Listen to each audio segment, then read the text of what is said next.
Hey everybody, it's Christopher with another update, and boy did I bite off a lot with this project. Okay, so it's my own fault because I am a perfectionist, and I want this to be the best project that I've ever done thus far. And I kind of want that to be every project I do.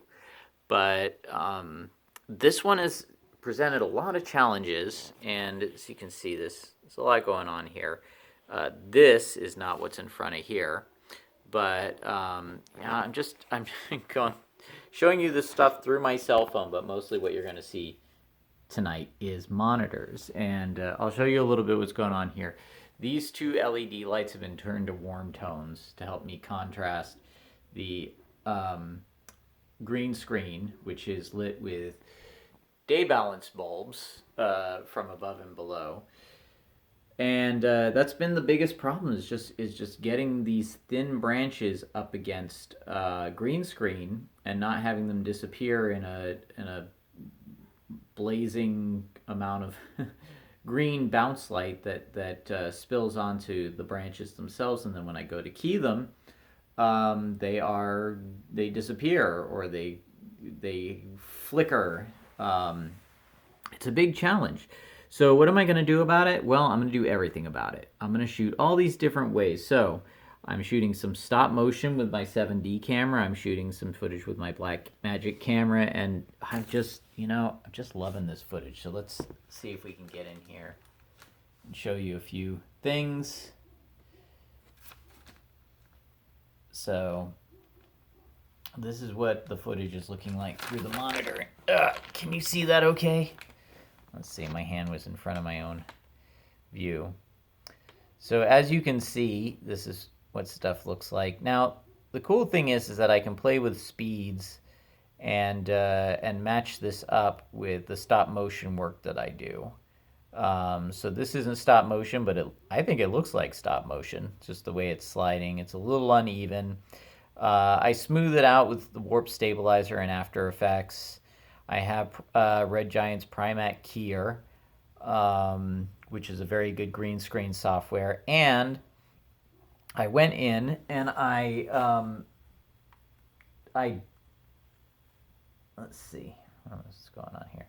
I went in and those branches, the thin branches in the back, I created a mixture of purple and black paint that I mixed with water, and I essentially stained them much darker so that they contrast with the green screen more.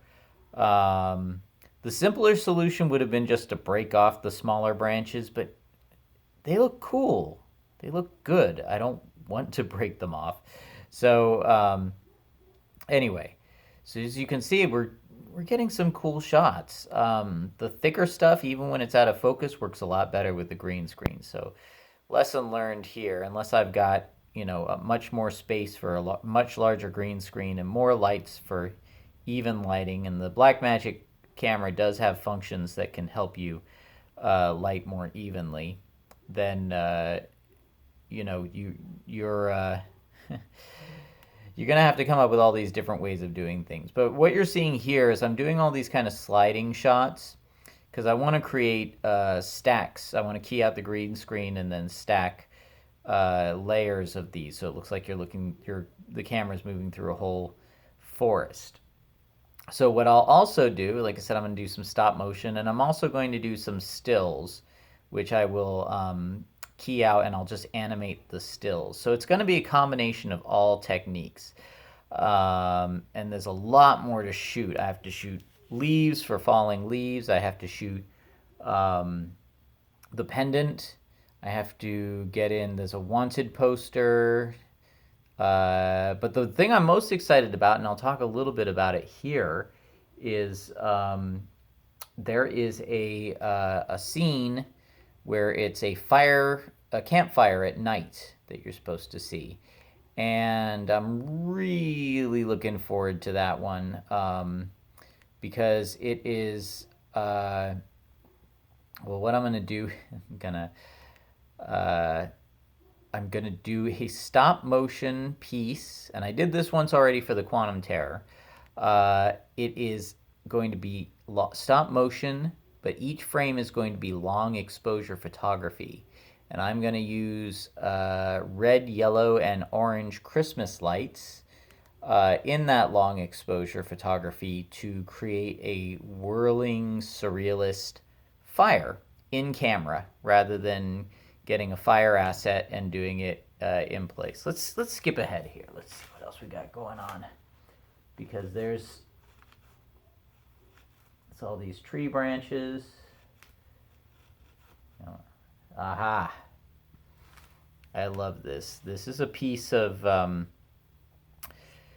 below is vine root, and then the stump standing on its own is fig. It's a fig branch.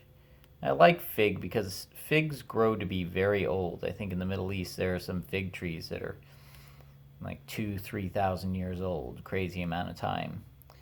Fig branches, I don't know, there's something about them. They just look ancient even when you break them off.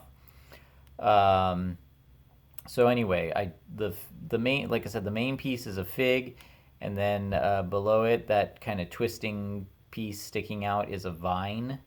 So together, I don't think you'd ever know that they're two separate kinds of wood. They just kind of spell an ancient tree, which is very kind of archetypal. It's trees are the archetype of the ancient wisdom of something that stood the test of time and kind of silently observes and grows wise, and so anyway, there it is, the withered tree. And some of these I'm going to make available on digitalpracticalfx.com, the ones that turn out the best, because I don't want to have any lower quality products. Now, it's kind of a misnomer, because some things you look at when you shoot them, you go like, that looks awful.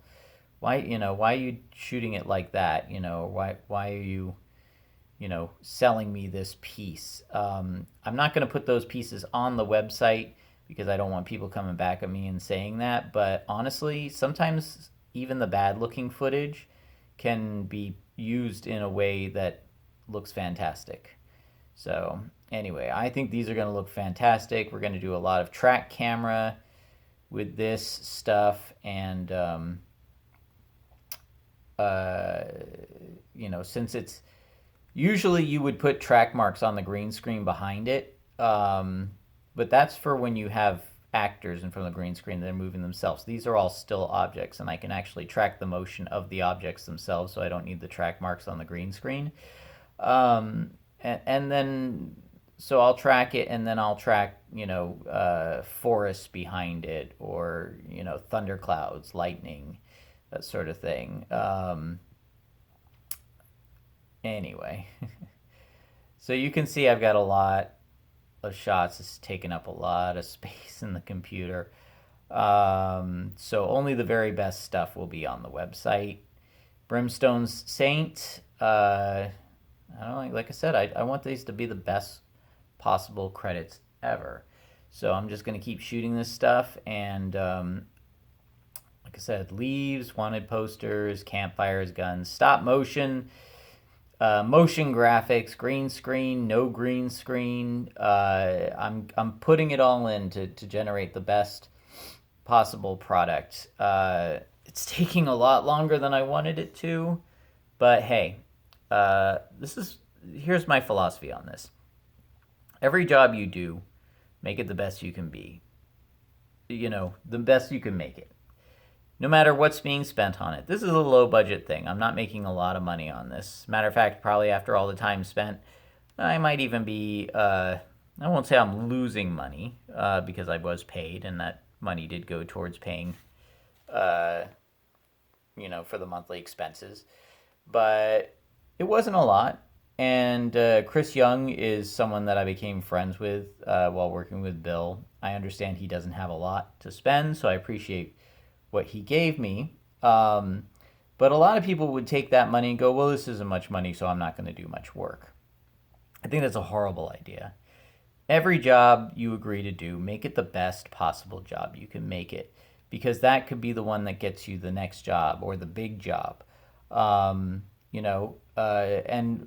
if the person doesn't have a lot of money now, but they paid you what they could and you did the best possible job for them, maybe the next time they will have more money and they'll come back to you because they know you're going to do the best job every time. So, it's not just about, oh, I'm going to half-ass it because, I didn't get much money. That's a stupid attitude. You're going to do the best job you possibly can because you agreed to do it for that amount of money. Um, and Chris has worked incredibly hard on his film. And I know personally, when you make a film, nobody cares about it as much as you do. So it can be frustrating when you get other people to do work on your film and they're just not putting in as much as you're willing to put into your film. Well, uh, I care about my work in a way that I feel like I want to be the one that cares the most about whatever work I do, because that's my mark on there. That's my name in the credits saying, yeah, I did that. And so, yeah, it's just, I can't do it any other way. Because in the long run, I know it's going to pay off. Yeah, it's something I can be proud of. And I love this work. I do. I absolutely love doing this stuff. Um, and the more I do it and the more I work to improve, uh, the easier it's going to get. Maybe not the easier it's going to get, but the better at it I'm going to get. The more time efficient I'm going to get. The more quality. Anyway, uh, that's it. I'll be back with more next time. Thanks, guys.